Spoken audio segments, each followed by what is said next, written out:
Ya, sekali-kali buat heboh, alif lam mim, wah panjang nih. Kata doang, wah bang. Kamu juga udah tawa, tadinya pikiran panjang jadi pendek. Kan kalau kita meninggalkan baca surat pendek di waktu sholat, makruh hukumnya.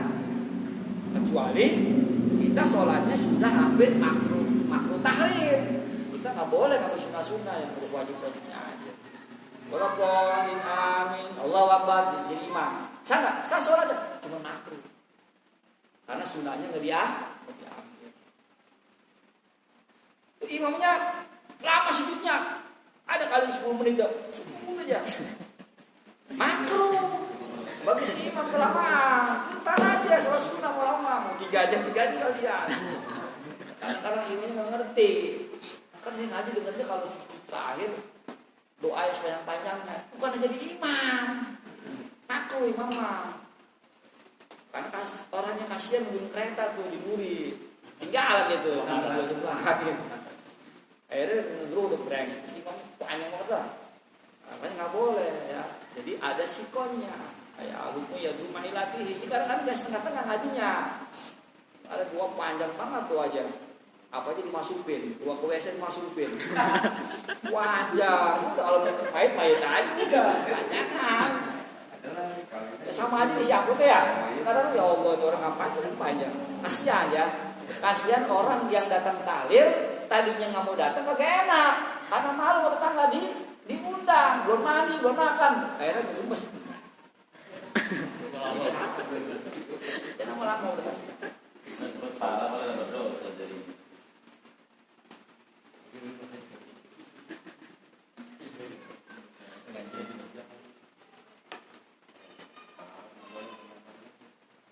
Kemudian paling ya mansana sunnatan sayyatan, barang siapa yang mengadakan tradisi yang buruk, maka dia mengikuti tradisi yang jelek. Jadi kalau orang membuat tradisi yang buruk, ya kan? Setiap malam minggu ini pesta, hambur-hambur, ikutin nama terus, kebagian terus, sampai dia mati. Waduh, besar. Kayak di Tangerang loh ya, setiap ada orang tahlil meninggal, ngelahirin, rame di rumahnya, bermain judi, sampai 40 hari. Ada tuh berbilang tuh, ya, sampai anaknya begitu, ikuti. Ada temunya terang, ya. Mau lebaran begitu juga, ya, main gitu. Lalu tradisi, sampai ke anak-anaknya, ke cucu-cucunya ikut semuanya. RT-nya juga ikut juga. RW saya juga, kalau tradisi, ada kan begitu. Nah kalau terus masih ada yang awal membuatnya kebagian dosanya. Yang ini anakul laman atabadahu apa tuh? Ya, paling wijuha, maka baginya akan mendapatkan dosa yang dia buat. Dosa apa? Dosa yang tradisi yang dia buat. Wa wizru man amila, begitu juga ketika nanti dia menciptakan suatu tradisi yang buruk, ya dia udah meninggal, lalu ada yang ngerjain lagi, kebagian itu terus, kebagian. Dia mencipta, buat suatu tempat, buat minuman homer, dinyiptain nih, waris ke anaknya, sebagian terus, kalau udah meninggal. Sampai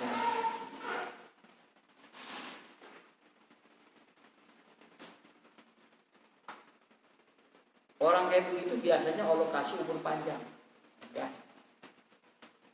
Imam Ghazali pernah ditanya, wahai Tuhan, kenapa umur kau panjang sekali? Apa Imam Ghazali? Allah memberikan umurku panjang agar aku bisa bertaubat. Itu Imam Ghazali yang sekelasnya ulama.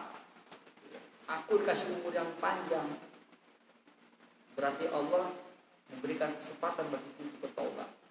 Kita mah umur panjang, kalau kasihan sama saya. Terus itu obat. Jadi kalau orang yang banyak maksiat lama umurnya, ya nggak mati-mati. Itu kan kesempatan obat. Makanya saya pernah praktekin ya, kalau nanti ada yang meninggal dunia, ya itu sih ada yang baca suatu ya sih. Udah, kalau kepepet lagi kan gitu kan keluar ya, baca aja yang saya kasih itu yang Allahumma robba Jibril wa Mikail wa Israfil wa Azrail wa Sayyidina Muhammadin sallallahu alaihi wasallam ajirhu minan nar. Langsung pasang al-maut Allahumma hakamta alaihi, dan kemudian dia antak fihi seperti mau lakin hu bikalimati insyaallah cepat. Karena saya udah praktekin cepat meninggal. Saya kan takutnya nggak meninggal ya, matanya segini merem, udah meninggal pak. Begitu apa? Pertama saya bacain dulu ya Rasulullah, baru bilang pak, udah beres. Saya punya feeling dia mau meninggal, mana anaknya? Bacain, ayo Allah, udah kita biar puas. Dan kita mulu kasih anak kesempatan ya, meninggal dunia. Dia bilang beruntung orang tua meninggal, anaknya baca talqin. Ya, kalau saya waktu ibu saya meninggal saya kagak ada, kaki ibu sholat, meninggal dunia, ya Allah. Ya itu sebenarnya beruntung lah kalau orang tua meninggal, orang anaknya masih ada, ditabungkan di situ. Ya, la ilaha illallah. Mudah-mudahan husnul khotimah. Kalau udah mati atau kemana mulu dah, kalau datang aja. Kayak paman saya meninggalnya habis tahlilan, pulang ke rumah panas dingin, meninggal dunia dia. Karena kebiasaannya suka ikut tahlil, ngaji di masyarakat, pulang habis ngaji di masyarakat tahlil, pulang panas dingin meninggal dunia. Ya Allah alam. Dari mana? Sampai itu ya. Berarti an umari ya, lalu ya. Tarman an ahab bil ibad ya. Nanti 1, 2, 3, 4, 5, 6, 7, 8 dari atas. Ingetin. 8 dari atas.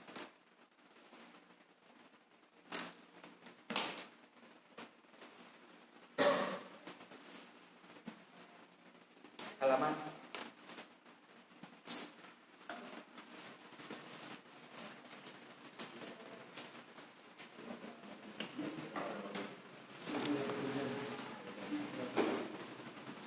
halaman 52 ya.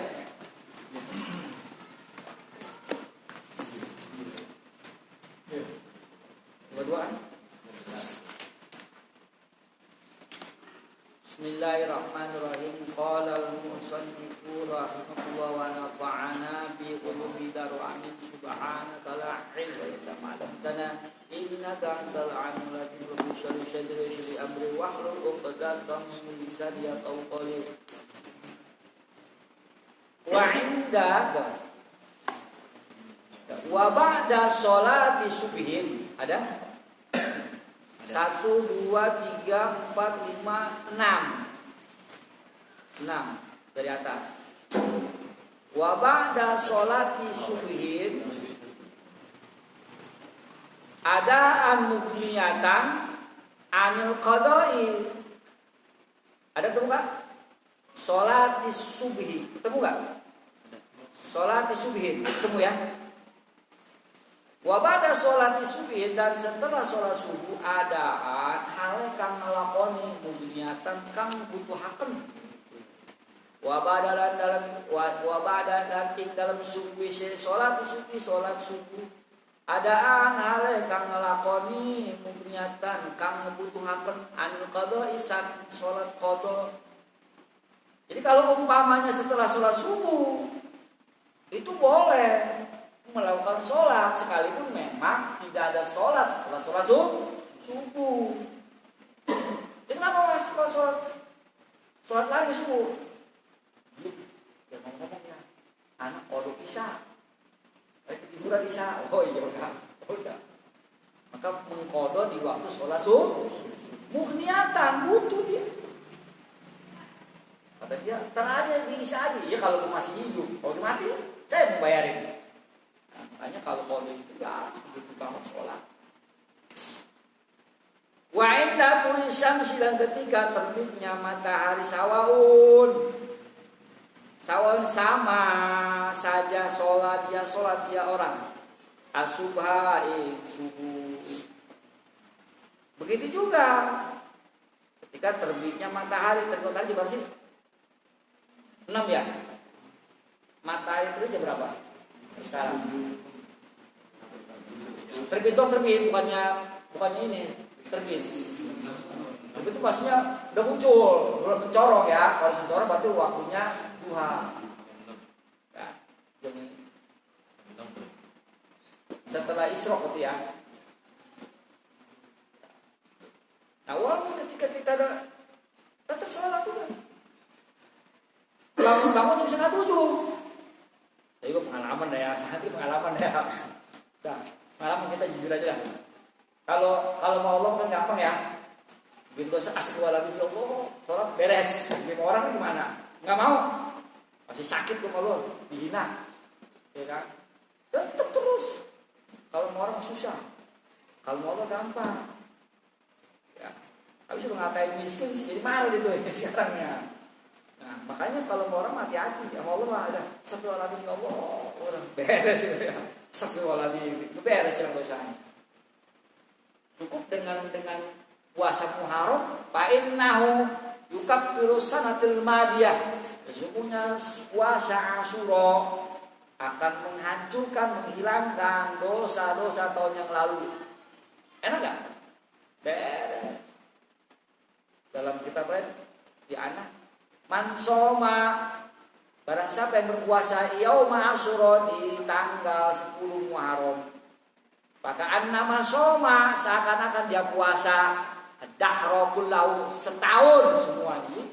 Satu hari seakan-akan setahun berpuasa. Kalau puasa 10 Muharram. Cuma nanti kalau berkaitan dengan puasa Muharram, kata ulama wa khalaqul yahuda, ulama nganjurin puasa sebelum tanggal 10 Muharram. Kenapa? Agar membedakan puasa orang Yahudi. Kan orang Yahudi itu puasa pada tanggal 10 Muharram. Supaya jangan sama kita puasa sebelum tanggal 10. Berarti tanggal 9. Berarti apa? Nanti 10 Muharram jatuh hari Sabtu. Nah supaya jangan sama dengan orang Yahudi, kita puasanya hari Jumat. Saya niat puasa Tasu'a, esok hari sunnah Allah Ta'ala, puasa di Jumat. Kebetulan tanggal 9 nggak puasa, nggak kuat gara-gara banyak kerjaan. Tanggal 10-nya puasa karena libur kerjanya. Nah supaya jangan tasabuh, maka orang ini karena nggak berpuasa tanggal 9, puasa tanggal 11-nya. Berarti hari ini. Supaya apa? Supaya membedakan puasanya puasa orang Yahudi bagi orang yang nggak puasa di tanggal 9. Paham? Kata Imam Syafi'i dalam kitab Al-Um, wana sofiqum, tiga-tiganya puasa tanggal 9, 10, 11 sebagai amat ya. Boleh nggak? Boleh. Tapi yang masuknya dua.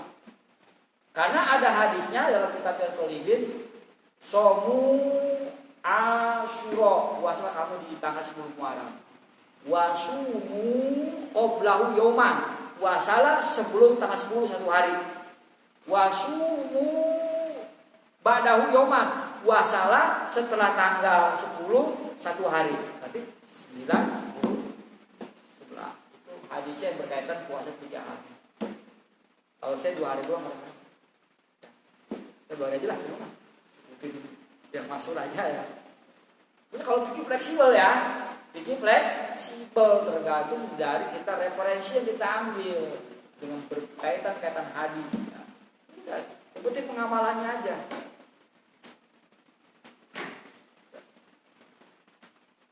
Kalau nggak puasa bagaimana ya kan? Nggak masalah, nggak dosa. Cuma sayang pahalanya aja. Kayak begini, ini ada bonus nih 5 juta, silakan fotokopi aja KTP-nya. Malas nggak ada yang malas fotokopi rame. 5 juta saya mau ya, cash lagi, tanpa potong pajak. Kalau pahala mah malas aja. Kalau nggak kelihatan sih, kalau kelihatan enak banget. Makanya kalau jadi bos begitu, yang puasa Muharram 2 hari dikasih bonus sama manajer, waduh payah semua. Bagus begitu. Kayak anak SD aja, puasa dikasih hadiah. Ya, kayak anak saya gitu, belum waktunya minta ini ya persen ya 200.000 ya. Gede juga masih nggak aja. Nah, kayak begitu kan ya. Sampai kita nih sedekah kali pahala mulu, pahala mulu. Habis yang aja begitu saja kali itu. Iya, kali pahala mulu, pahala kayak percaya Allah aja. Pokoknya ini pahala. Karena SD itu mah, kalau kita main muda karena Allah, ya yakin Allah mau nggak hitung-hitungan. Akhirnya lama-lama utak-atik pahala mulu. Ya, Allah mau jangankan kita ibadah, orang jujur aja nggak ibadah dikasih banyak, apalagi ibadah. Nah, jadi kalau seandainya orang bangun di terbitnya matahari, contoh 6:30, jam 7, ya Allah Akbar, Isya belum, subuh belum, waduh banyak kodok. Wah, angus itu ya, udah, Allah Akbar, ngumpet di kamar udah kunci. Malu-malu ya sekolah lagi sifat ya. Begadang mulu sih.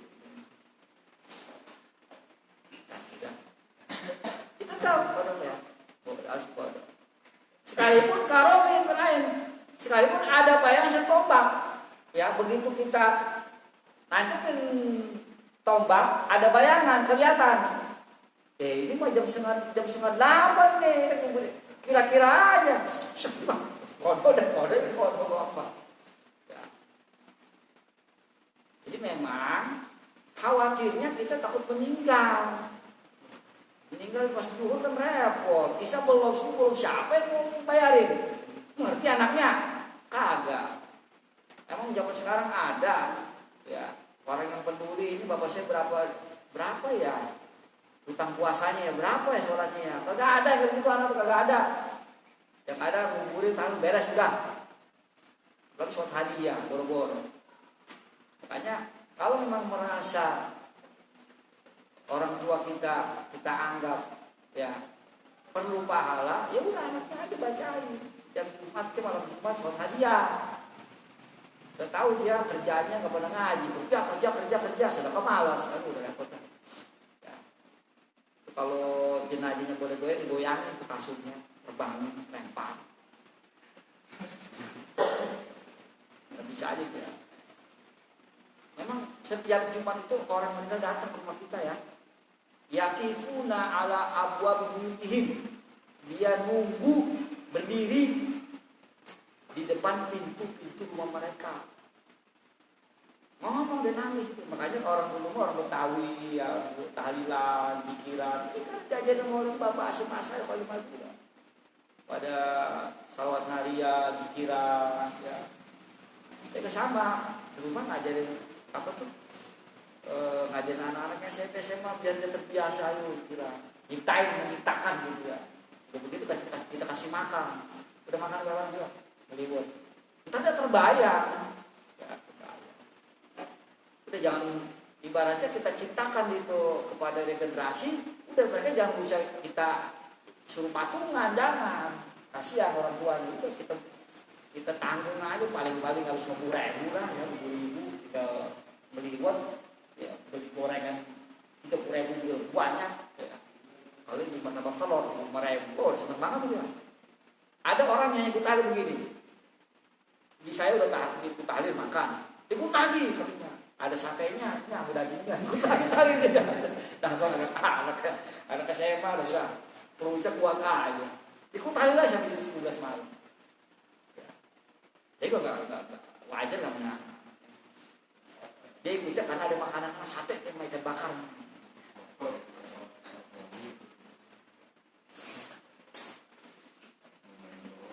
Kalau saya 20 pesantren tuh zikiran karya itu biasa rangingan, pisang goreng, kopi, teh itu kiai itu yang modalin.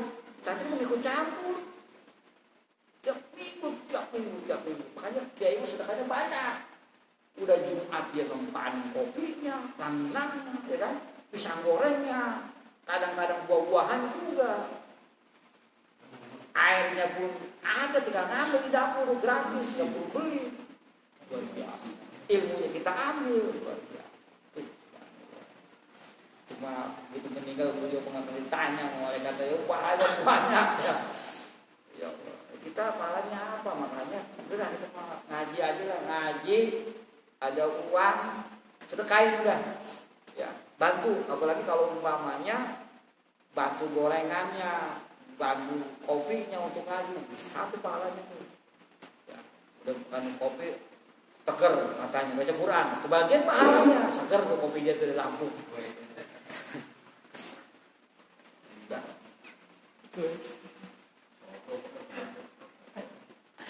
Wahia mikdaru sab'ati aduin, sekalipun ada sekitar 7 hasta. 7 hasta kan begini ya, ini hasta ya. 1, 2, berapa ya tadi ya? 7 hasta. Ini kan 2 ya. Bisa berapa ya? Sekalipun tuh jam 10 gitu ya. Cepet banget. Lu sholat itu. Paling orangnya siang. Tanya kamu, habis jaga di pos mana? Tuh pos depan. Waduh, ini mah orang dasar kagak ini mah 4 rakaat apa 4 sholat di kode semua. Udahlah, kode udah. Makanya kalau sholat mah kalau bisa jangan langsung tidur lah. Kalau nggak biasa bangun malam mah langsung aja, takut kesiangan, tiduran.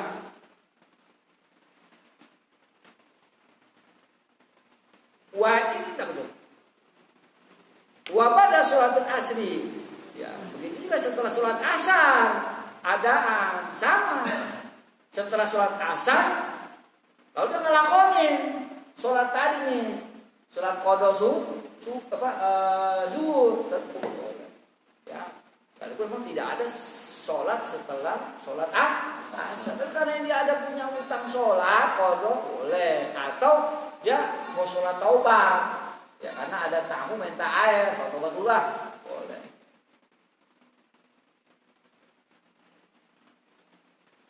Walau majmu'atan fi waqti zuhur, sekalipun digabungkan di waktu sholat zuhur boleh, diperbolehkan. Wa inda isfari syamsi, dan ketika kuningnya matahari. Itu kalau kuning itu kan berarti udah mau maghrib ya, udah asar udah mau habis ya. Berarti di megang-megang bayung ya. Kalau udah naik kelihatan megang bayungnya, berarti maghrib. Udah kuning, udah mau mendekati waktu maghrib. Tetap sholat juga. Atau muharrim bihadil awqat, atau orang yang sedang ihram di waktu-waktu dia sholat boleh, nggak ada katanya. Kalau mau ihram sholat taubat dulu kan. Atau lah sababalah, tidak ada sebab baginya karena hukum mutlak seperti sholat mutlak. Jadi kalau sholat sunnah mutlak itu nggak ada sebab, boleh. Begitu habis sholat asar tiba-tiba ada tamu bikin air, sholat taubat boleh, sunnah mutlak itu. Ya, sholat sunnah mutlak itu kan tidak memandang waktu, kapan aja, kayak tasbih, malam, mau siang, mau pagi, mau boleh. Mutlak diperbolehkan walaupun ngerjainnya setelah sholat asar. Kadang-kadang jangan juga. Kalau sudonanya ngapain sholat setelah asar sholat lagi, jangan dulu tuh. Takutnya ada hajat, dia mau wiridan. Mana wirid itu harus dimulai sholat taubat, kan ada wiridan, harus di sholat taubat dulu. Harus gitu kan, ada wiridan wirid di zikiran ya, tapi harus diawali sholat taubat. Ada, jangan sudon dulu. Kadang-kadang orang ngalahin dulu, jangan. Kalau seperti sholat sunnah mutlak mah bebas, nggak kenal waktu, boleh. Setelah asar juga nggak ada masalah, setelah subuh juga nggak ada masalah, nggak ada larangan. Karena sholat sunnah mutlak. Dah, wallahu a'lam bishawab. Sholat tasbih ya, sholat tasbih. Ingat itu, pandai soal tasbih. Ada pensilnya. Bismillahirrahmanirrahim. Ya Rabbana